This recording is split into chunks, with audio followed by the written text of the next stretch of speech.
We're going to learn a new Sicha, new chelik of Likutei Sichos, chelik Yudalet. We start Devarim Aleph, and the Sicha goes on the first Possuk and the Rashis of Chumash Devorim in the Parsha.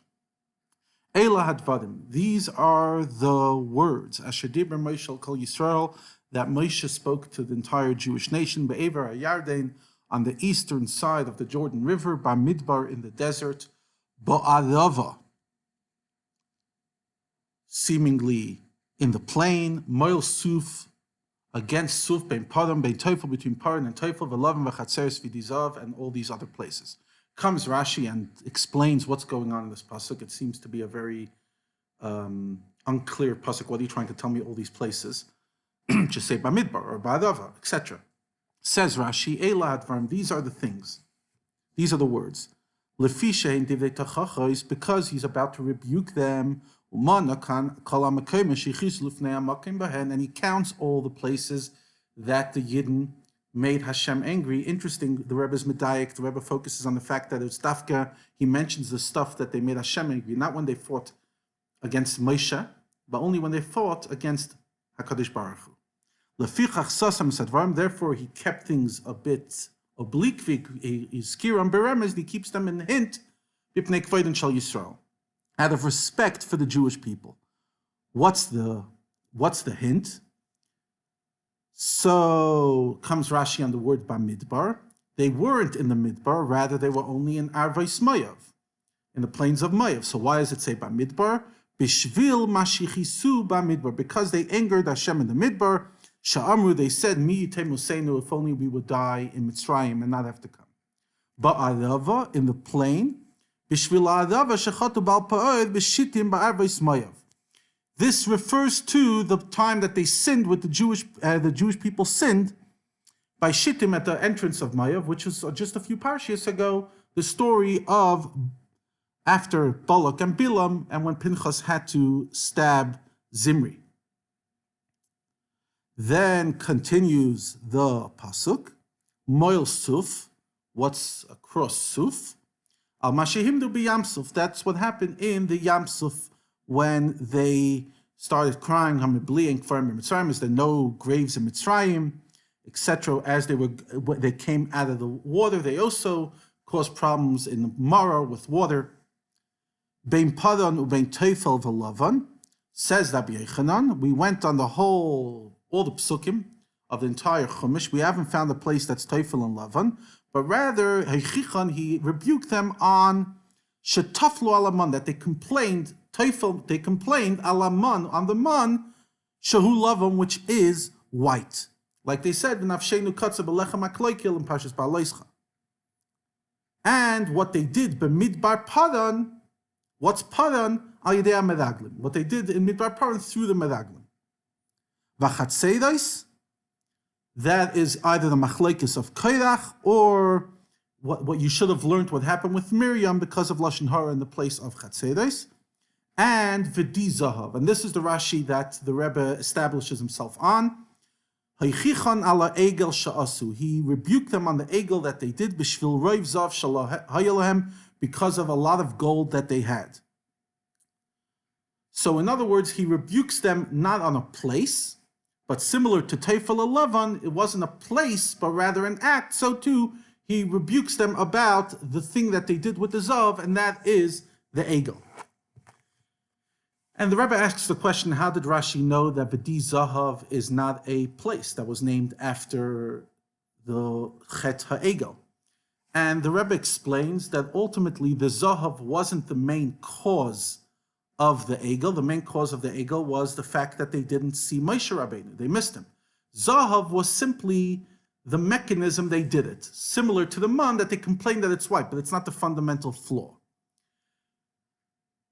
However, we have to remember that what this Possuk and this whole Parsha really is Moshe Rabbeinu coming and saying Musar. He's coming and rebuking the Jewish people.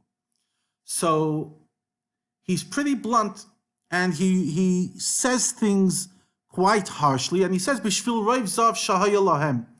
And interesting, he used that same excuse to HaKadosh Baruch Hu when he asked Hashem to forgive the Jewish people in Kisisa. He also says they have so much, but over there it was Hashem, you gave them so much. Over here, he's rebuking them, and therefore he's focusing the flip side of the element that we all became too physical and too materialistic, and we lost the plot. But comes the Rebbe and says that obviously Moshe Rabbeinu is here to give Musar, but if you look, you'll see that Rashi is mitigating, he's softening each of those rebukes by giving you a bit of context, as the Torah is. In other words, Moshe Rabbeinu, as he's rebuking them, he's almost giving them a limut zchus. He's giving them a little of a justification. As the Rebbe said in the unedited version, obviously you could only justify other people's mistakes, not your own. And at the same time, Moshe Rabbeinu did it through not so clearly, because ultimately he was there to rebuke them. He wasn't there to sit there telling them, you guys did a great job. He was there to give them his last will and testament. But still, even while he's giving them that Musar, he's still mitigating in each one. He's just giving them a Pesach, an entrance, to be able to say why it's not as harsh. What is each one? So if you go from the beginning, the first thing he refers to is Bamidbar, the desert. So what did we say? That the Jewish people complain in the desert. But the fact that Moshe Rabbeinu uses the word the desert, which is a very, big word. In other words, why not more specific? Because he's trying to justify the complaint. They were in a desert. They were lost. It was a very scary, uncomfortable place, and they panicked. But Arvos Moav, why does he refer to Arvos Moav? Because he's focusing on the fact that it's Moav. Moav, we know that already from their ancestor, from Lavan, who was with his daughter. And she was the first one. Moav, she was so comfortable in what the sin that she did, she was willing to call her child, Moav, it's from my father. So the tznius element wasn't only in her, because we're not punishing the Moav nation now for what happened years ago. What we're saying is, in Moav, it's in their character to be immoral, and therefore, yes, the Yidden were seduced by them, but ultimately it was a very, very hard Nisayan, because that's the culture of the place. Opposite the sea, it reads, opposite Yamsuf. Again, it's scary. They're standing at the Yamsuf. The Yamsuf's a scary place, and they don't know what's going to happen, so they panicked. In Paran, Rashi uses the words in his Rashi, Bemidbar Paran al Yidei HaMeraglim. He refers to the place Paran through the Meraglim. Why? Because again, the Rashi and the Torah are giving them a bit of a way out. It was the Meraglim that scared them. They weren't in Eretz Yisrael. They didn't see it themselves. They were still in Midbar Paran, and they panicked by what the Meraglim told them. The man, Teufel v'Lavan, yes, but it's true they complained, but ultimately, if you remember, the food all looked the same. They weren't able to differentiate from one food to the other, even though they could taste the difference. They couldn't see the difference, and that was very uncomfortable. It had no color and no texture, and a big part of taste, we know, is what it looks like. So he's giving a bit of a justification for their excuse. Chatzedos, he refers to the fact that it happened dafka there, and he's not going on specifically the sin. He doesn't name the sin, because ultimately Korach was the one that was the main instigator, as we spoke in the Sicha then, on the parsha of Korach and Chelek Yud Gimel, that ultimately, Al Kol Eida Tiktzah, if Hashem, you're going to get angry for one person who did a sin. Navi is trying to say that if not for Korach, the problem wouldn't have happened. And the Zahav, where the whole Sicha is based on, the story of the Egel HaZahav, it was only because Hashem gave them gold. That means even here, where he's criticizing them for the gold, he's still also using the same limud zchus, the same justification that he used to excuse the Yidden when he asked Hashem to forgive them. And Parashat Kisisa, he uses it again. So even while he's rebuking, Moshe Rabbeinu is making sure to give them some sort of vindication. Comes the Rebbe at the end of the Sicha and says that we always read Parshas Devarim on Shabbos Mevarchim, the Shabbos just before Tisha B'Av, or on Shabbos Tisha B'Av itself. And what's the lesson? Because Bein HaMitzarim, the 3 weeks that we're in, is a time that is giving us Musar. It's rebuking us, telling us what we did. And comes Rashi at the beginning of the Parsha of Teichacha, of rebuke, and says that Kadosh Baruch Hu is still careful about the kavod of Yisrael.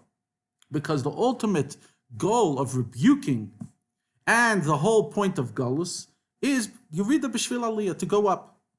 Legadel Kvoden Shel Yisrael, to grow and make even more distinguished the honor of the Jewish people. And therefore, even when we give teichacha, it has to be kvedan shel Yisrael. And he connects it to Megillas Eicha, which we say on Tisha B'Av, Eicha Yashva Badad, how they're sitting alone. But the word badad seemingly could be a negative, but also is a positive, because Am levadad yishkain. We learned a few parshas ago with that what Bilam uses, that we live alone, and that is that we don't mix with the Umas Ha'olam. Just like oil, the Chazal say, that doesn't mix but rather floats on top, so too we don't mix in. So that's a maila.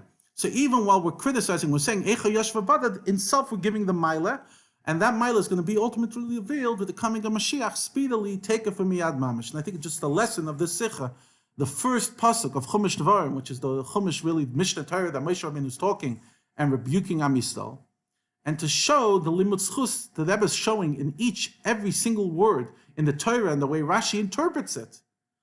Even when you have to come down on a Yid, you do it with kavod, you do it with derech eretz, and you do it because you ultimately honor them and respect